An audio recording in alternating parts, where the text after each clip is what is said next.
Have you ever wondered why in a world of abundance, in a country of abundance, so many people live like paycheck to paycheck? They live hand to mouth. They can't seem to figure it out.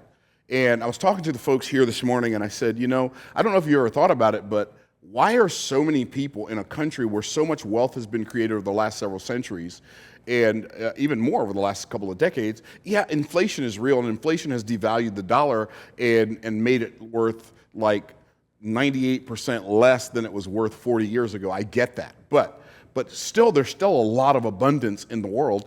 And my question is, why are most people struggling financially? And I don't believe that's an accident. So I want to talk to you today about this. Get rich quick, or get rich fast and slow. Or I could say get rich quick and slow. But what I really want to show you today is I want to show you the value of getting rich quick and getting rich slow and staying rich for the rest of your life so you can pass on a legacy to your children and your children's children. That's what I want to talk to you about.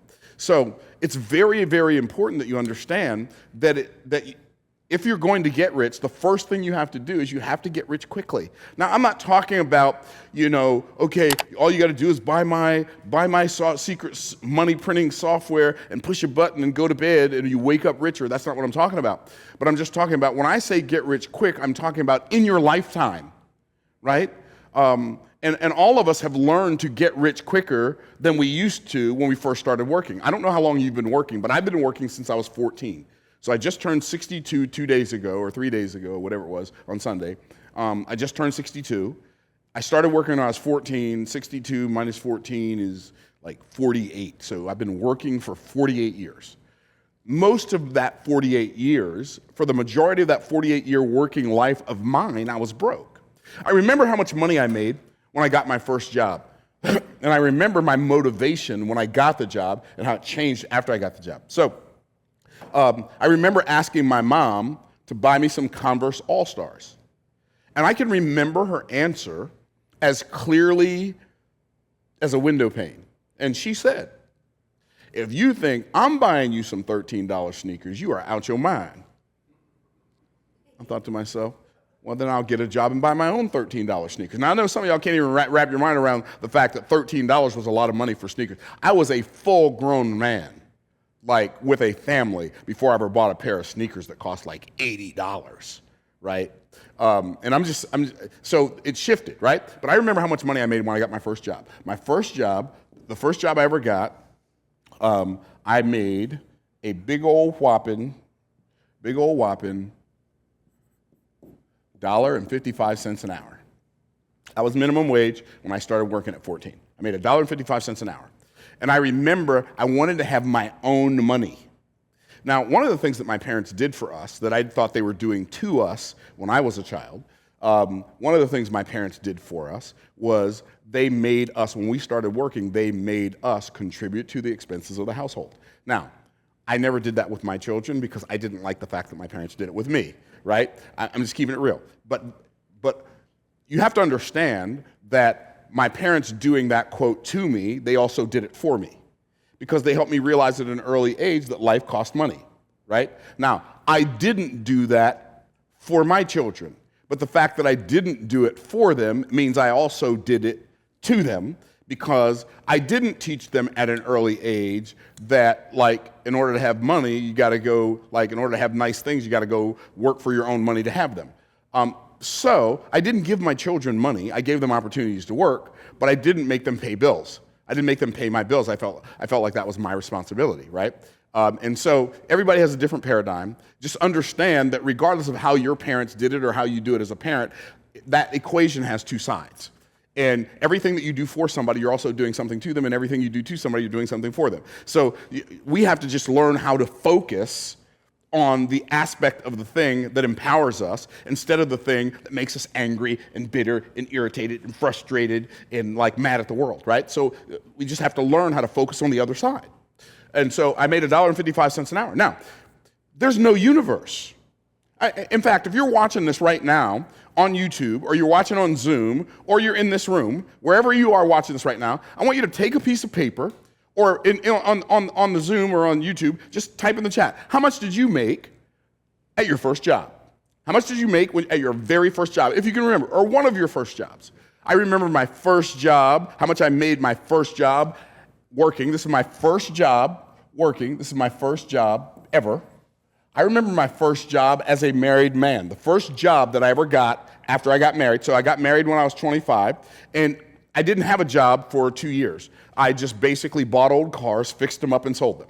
Sometimes I would sell old cars, and then I would get an old car, I'd get somebody to give me their old car until I fixed it up, and then I would go and sell it, and then when the person brought me the money, I would take that person with me to the person's house I got the car from. I would pay the person for the car that I got from, they would give me the title, and then I would sign it over to the new person. Like, I was very creative, right? Because I didn't have the money to buy the car up front, so what I would do is I would acquire the car, and then sell the car, and then pay for the car, and then keep the difference. Right? So that's what I did for the first couple of years of my married life. And I'm telling you that because, like, a lot of people see where you are now and they think that you were an overnight success. And I was an overnight success. It was just a 14-year night. Okay, so it was a very, very, very, very, very long night. And so I remember my first job as a married man. Now, I'm married. I've got one child. I've got an apartment. I have a car. And now I've got like electric bill to pay, gas bill to pay, water bill to pay, telephone bill, not cell phone, like the one that used to hang on the wall with the wire on it that connected you to the house, that one. So I had a phone bill to pay. So I had all these bills to pay, and I remember my first job as a married man. And this was, by the way, was in I was 27, so that would have been in 1986. Or 87. I made $6.25 an hour driving a trash truck. Now, here's why I wanted you to write down how much money you made when you first got your first job. I want you to think about the question I'm about to ask you. Is there any universe in which you would allow yourself to accept that as pay for work you do now? No. Like, I don't care who you are watching this right now, unless you just got your first job yesterday, right? You are not willing to go back and accept what you made from your first job as payment for work you do now. You're just not willing to do that. None of us are. Why? So what's the difference? Why was I willing to work for $1.55 an hour back then, or $6.25 an hour back then, and now I'm not even willing to work for less than $40,000 an hour? And I know, and I did that on purpose because I know you're thinking, well, $40,000 an hour, that's ridiculous. Right, it is ridiculous, but it's no more ridiculous than $1.55 an hour. In fact, I submit to you that it's a much less ridiculous, right? And the reality is, everybody tap yourself on the chest, say me, you have decided that there is an amount of money that you will work for, and there are amounts of money you won't work for. Now, let me ask you a question. Who is the one that set that standard? Everybody type yourself on the chest, say, I did. That's right, you did it. So the amount of money that you get paid right now, whatever that is, you did it to yourself. So if you establish the current standard, you establish past standards, why can't you establish a new standard? That's a good question, right? And so that I am not willing to do this work right here anymore for any less than this amount right here. Now, why is it important that you get rich quick? Here's why it's important that you get rich quick. Because wealth is measured more in time than it is in money. If you make $1 million, are you rich? Well, it depends. If you make $25,000 a year, right, $25,000 a year, and you work for 40 years, you've made $1 million. Question, not a trick question at all. Are you rich? No, you're not rich. But what if you make the same $1 million in 1 year? Now are you rich? 100%. Not only are you rich, you're 40 times richer than this person, even though y'all both made the same amount of money. What's the difference? How long it took you to make it. So I submit to you that if you're watching this YouTube video right now, or if you're sitting in this room right now, or if you're on that Zoom right now, you are already making enough money to be rich. You're just making it too slow. Here's one of the things it says in Genesis chapter 9. Might be Genesis chapter 8, but I'm pretty sure it's Genesis chapter 9. Genesis chapter 9, I think it's around verse 22. It said that God told Noah, he said, as long as the world lasts, seed time and harvest time, hot and cold, summer and winter, shall not cease. Right?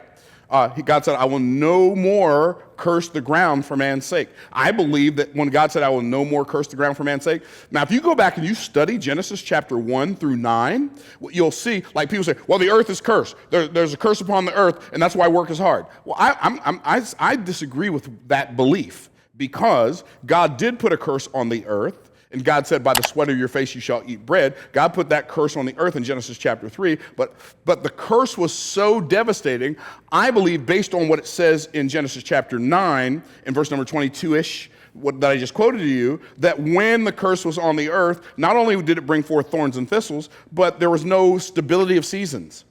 And there was no predictability of times. And so therefore, that was part of the curse of the earth. The curse on the earth was so great, whatever it was, that when Noah's birth was prophesied, God told his father, or God says in Genesis chapter, I think it's Genesis chapter 5, it says, and you will call his name, and they called his name Noah, or Noach, because in his days God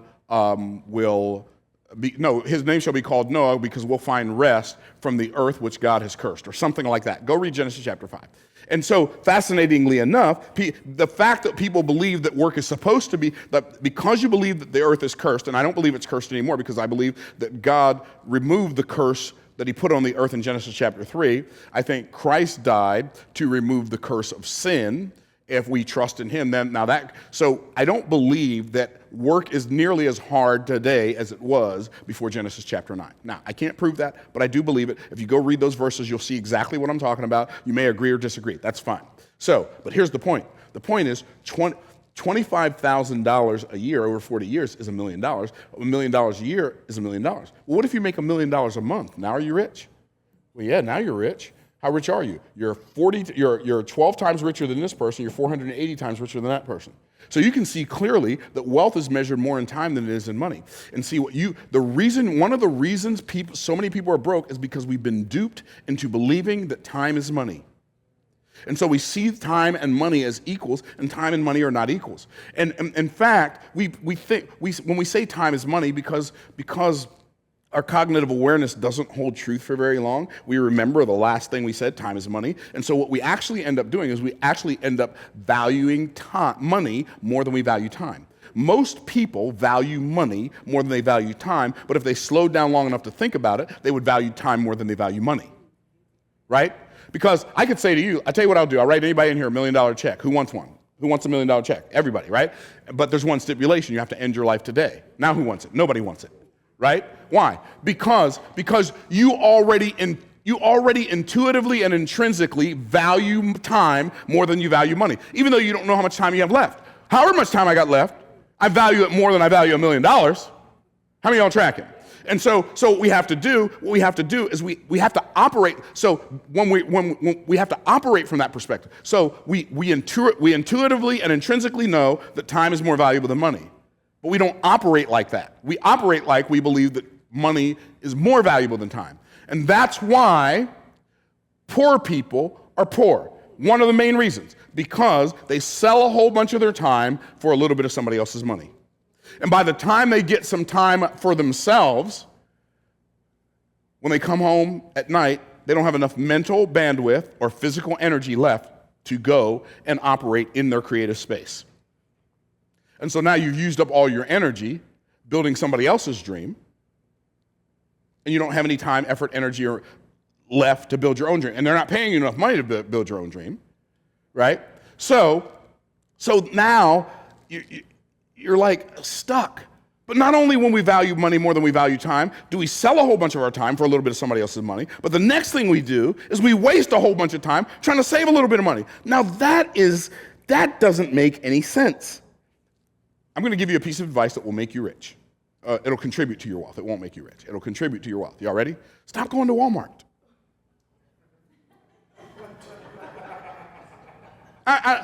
No offense, Walmart, but the thing is too big. It wastes too much time. You know what you want to get you a little richer? Stop going to the store, period.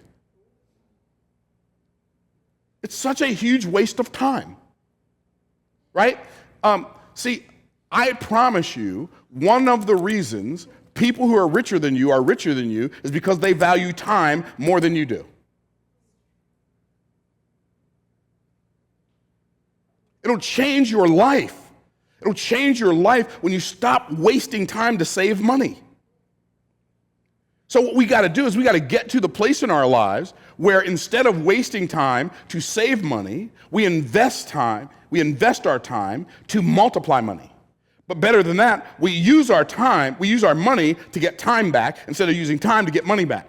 And if I had to trade all of my money to get more time, I would do it. If I had to trade all of my time to get more money, I wouldn't do that, ever. How many of y'all tracking? And see, most people don't get that relationship, and so they stay stuck because they keep valuing money more than they value time. How many of y'all tracking? Wave at me, my peeps. Okay, so what we have to do, we want to get rich. We want to get rich because one of the reasons you want to get rich fast is because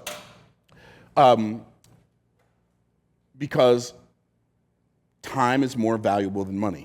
And wealth is measured more in time than it is in money. And so when you have a lot of money, here's what you can do. You can start buying back your life. All that. How many of y'all love cleaning your house? You just love cleaning your house, right?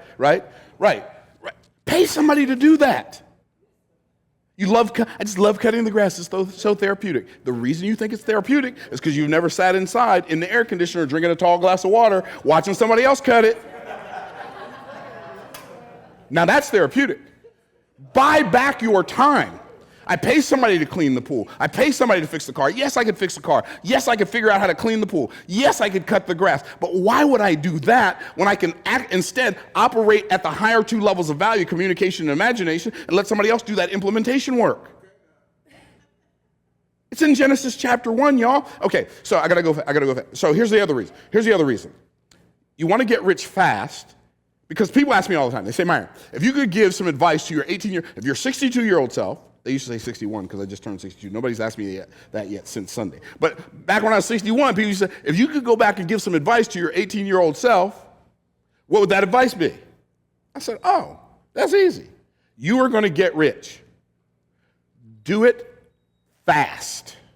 As fast as you possibly can, because the sooner you get it done, the more time you'll have to enjoy it with the people you love the most. How many of y'all tracking? And see, here's the problem. Here's one of your problems. The reason you don't value time is because you've been alive your whole life, so you think you're going to live forever. Am I talking too fast? Right? You've been alive your whole life, so you think that this is the way it's been, that's the way it's going to be. But I am here to tell you, like if I could have had me talking to me, I wish I could have had me in my ear when I was in my 20s. I'd have got this deal done a long time ago. Because the reality is, like, there are things, my mom was so proud of her 7 sons, and she thought we could just do anything. Back then, she might have been a little delusional, right? But she believed in us, right? And and my dad taught us things, and my mom taught us things, and they believed in our ability to do. But my dad got to see some of it, us experiencing life at the level that we're at now. And by the way, money doesn't solve all your problems, but it does solve a lot of your money problems. Right? But my parents never got to ride on a private jet with me. I never got to take them on a cruise. I never got to take them on a world-class vacation. I didn't get rich fast enough to do that with the people that I love. With all of the people that I love. My oldest son passed away when he was 20 from a car accident, when he was 20 in 2007. And like he got to experience some of it, but he didn't get to experience it like this. Like we think because we've had all this time that we're going to have all this time. Get rich fast. Why? Well, life kind of requires it of you. Here's what the scripture says about your whole life. You ready? What is your life? It's even as a vapor. It appears for a little time and it vanishes away. Like, your life is like a puff of smoke, and you think you got time to get rich slow? See, here's the problem. We've been warned about the get rich quick scheme, but nobody warned us about the stay broke for the rest of your life scheme, which is why most people bought into that plan. Now, if you give me a choice, you need to get rich quick or stay broke for the rest of life. Which one am I going to take? I'm going to take the get rich quick every time. Now, I said the name of this video is Get Rich Quick and Slow. So here's the reality. You want to get rich. Here's what you really want to do. You want to get rich fast, create wealth slowly. So you get rich quick. You make money really, really fast, and then you invest that money so it multiplies really, really slowly over a long period of time. And so, like as I'm looking at my money machines, I've got my fast money machine. So I got my fast money machine over here, and it's got these gears up here, and it just cranks out money, and it cranks out money. It's got this little chain thing, and it just spits out money. That's my fast money machine, right? Then I've got my slow money machine. And my slow money machine is the real estate, it's the stock market investments, it's the cryptocurrency, it's all that stuff. So this is slow. But the slow money machine is only slow when it's small. As you take more of this money and put it in this machine gets bigger, and as it gets bigger, even though it's only cranking out a small percentage, it's doing that with a larger amount of money. Do you realize if you have $1 million, you get 10% a year, that's $100,000 a year off your money. But if you have $10 million and you get 10% a year, that's $1 million a year just off your money. If you have $100 million and you get 10% a year, that's $10 million a year. So all of us should have the objective, like get this fast money machine built first, take some of the money from the fast money machine, put it into the slow money machine, build this slow money machine consistently, and over time, the objective is eventually for this to produce more money than this. Because your slow money will eventually become your fast money, and it's the way that you maintain generational wealth for the rest of your life. Then you teach your children about the fast money and the slow money. And then they can maintain it. Does this make sense? And so what we have to do is we have to become more cognitively aware of what we're doing and why we're doing it. Because here's the reality. Most of y'all, if you're watching me right now and you're listening to me right now, you're already smart. You already know stuff, right? You wouldn't be watching a video called Get Rich Fast and Slow if you weren't already smart. So why aren't you rich? Because the cultural hypnotic societal mechanism programmed you to be broke. In our culture, there is a hypnotic mechanism that hypnotizes our society to be sick, broke, misinformed, and fearful. Because sick, broke, misinformed, and fearful people are easier to control than healthy, wealthy, well-informed, and courageous people. The system wants to use you as a puppet. And so what you've got to do is you've got to free up your mind from all of the lies that you've been programmed to believe. You're working on retirement while you're broke. That doesn't make any sense. Why are you saving for retirement when you're broke? What you should be doing while you're broke is figuring out how to make more money and then build a business that can fund your retirement program and fund your lifestyle. Do both at the same time. But get the money fast first. Get the fast money first. One of my coaches, Russell Brunson, he always says, he's like, dude, I don't know why you're doing all this hard stuff. There's a big pile of money right on the table, right in front of you. Here's what you do. Get the big pile of money first. After you get the big pile of money, then go do all that other stuff.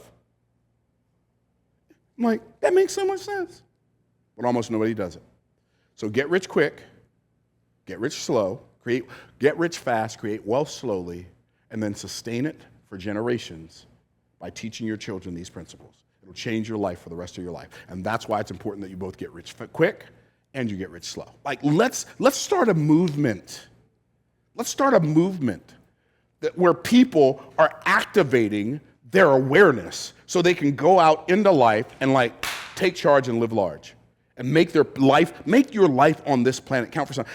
Not that making a bunch of money is going to do that, but making a bunch of money is going to give you the ability to do that. Right now, you can't do that because somebody else owns all your time. Go get rich, buy back your time, and then use that time to create wealth. Hopefully that makes sense to you. Like, comment, share. All right, we'll see you in the next video. Stay blessed by the best. Peace out, Cub Scout.